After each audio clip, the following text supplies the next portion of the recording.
Welcome to Calculus. Today, we are going to explore the hidden shapes inside mathematical curves.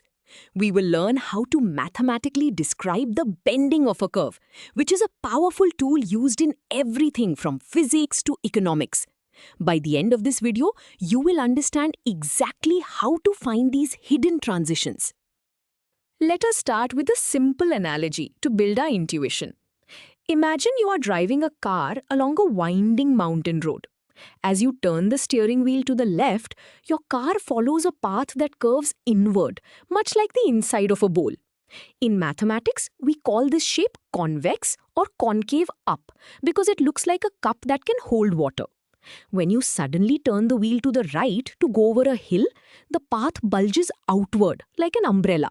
We call this concave or concave down. Now that we have a feel for the shapes, let us define them geometrically using a simple tool called a secant line. A secant line is just a straight line drawn between any 2 points on a curve. If you draw this straight line and the actual curve dips completely below it, the curve is convex. Conversely, if you pick 2 points and the curve bulges above the straight secant line, it is concave. This visual test is incredibly powerful because it works perfectly even if you do not know the mathematical equation of the curve. While the secant line gives us a great visual, calculus provides a precise mathematical tool to measure this bending. You already know that the first derivative of a function tells us the slope or the direction the curve is heading. The second derivative tells us how that slope itself is changing. It measures the rate of change of the rate of change. By looking at the second derivative, we can determine exactly how the curve is bending at any given point without ever needing to draw it.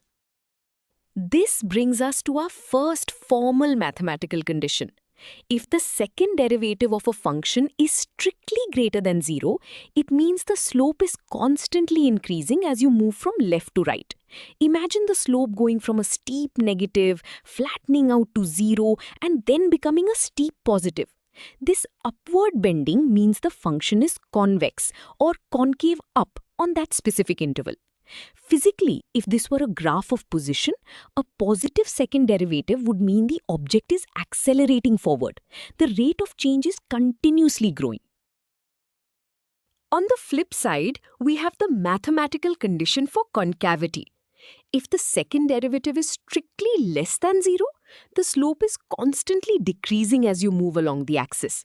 The curve goes from pointing sharply upward to flat to pointing sharply downward. This downward bending means the function is concave or concave down. It is crucial to understand that the rate of change itself is dropping, even if the overall value of the function is still rising. The momentum is slowing down, like a car applying the brakes. So, what happens at the exact boundary between these two shapes? That split-second transition is called an inflection point. Because convex means a positive second derivative and concave means a negative one, the transition must happen where the second derivative is exactly 0. But be careful, just equaling 0 is not enough. You must explicitly check that the second derivative actually changes sign across that point to confirm it is a true inflection point. If it touches 0 and bounces back to the same sign, the concavity did not change.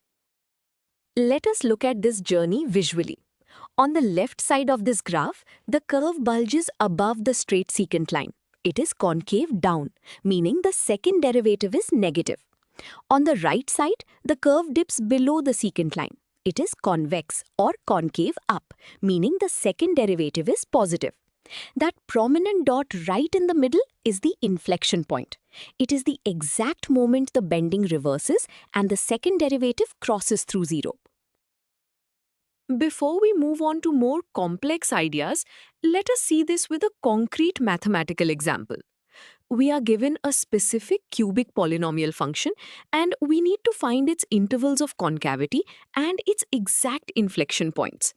Our strategy is to first find the first derivative to get the slope and then find the second derivative to see how that slope changes. Using the standard power rule of calculus, we bring down the exponents and reduce them by 1 to find our first derivative expression. Continuing with our problem, we now take the derivative of our new expression to find the second derivative. This gives us 6x minus 12.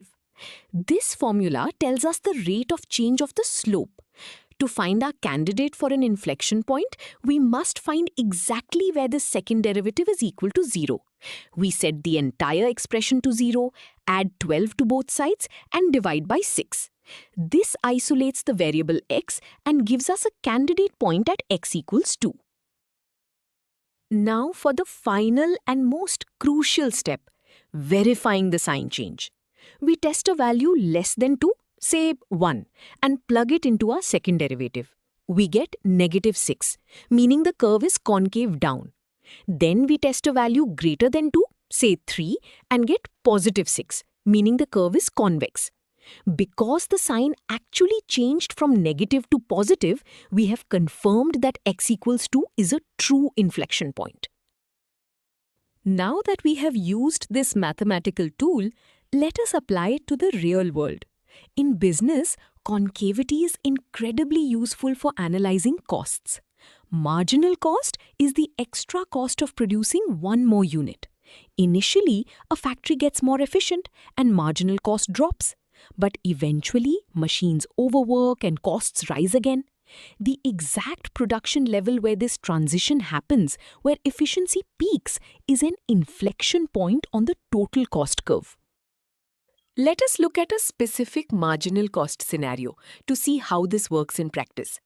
We are given a total cost function, C of x, where x is the number of units produced in thousands. To find the marginal cost, we need the rate of change of the total cost, which is simply the first derivative. We apply the standard power rule to calculate this derivative.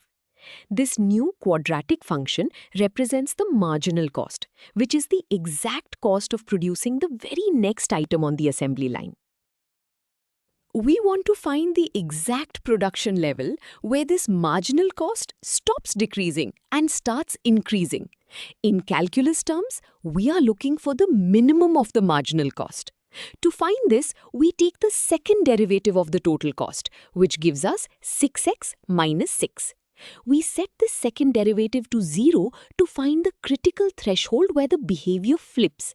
Solving this simple linear equation gives us a candidate transition point at x equals 1000 units. Finally, we must strictly verify the sign change around our candidate point. Testing a value less than 1 gives a negative second derivative, meaning the marginal cost is decreasing and we have increasing returns. Testing a value greater than 1 gives a positive second derivative, meaning the marginal cost is increasing and we have decreasing returns. Because the sign clearly changes, x equals 1 is a true inflection point. Physically, this means that after producing 1000 units, the factory loses its initial efficiency advantage. Beyond economics, these concepts reveal the hidden momentum of many systems. In physics, an inflection point on a position graph means a car has stopped accelerating and started decelerating. In epidemiology, it marks the exact day an infection rate stops accelerating, signaling the worst is over. In machine learning, perfectly convex error functions guarantee that optimization algorithms will find the absolute lowest error. These points tell us if our situation is getting better or worse. Let us summarize what we have learned today. A curve is convex or concave up if its second derivative is positive, meaning it stays below its secant lines. It is concave or concave down if its second derivative is negative, bulging above its secant lines. Finally, an inflection point is the specific location where the curve switches between these two shapes, confirmed by a strict sign change in the second derivative. You now have the tools to analyze the bending of any mathematical curve.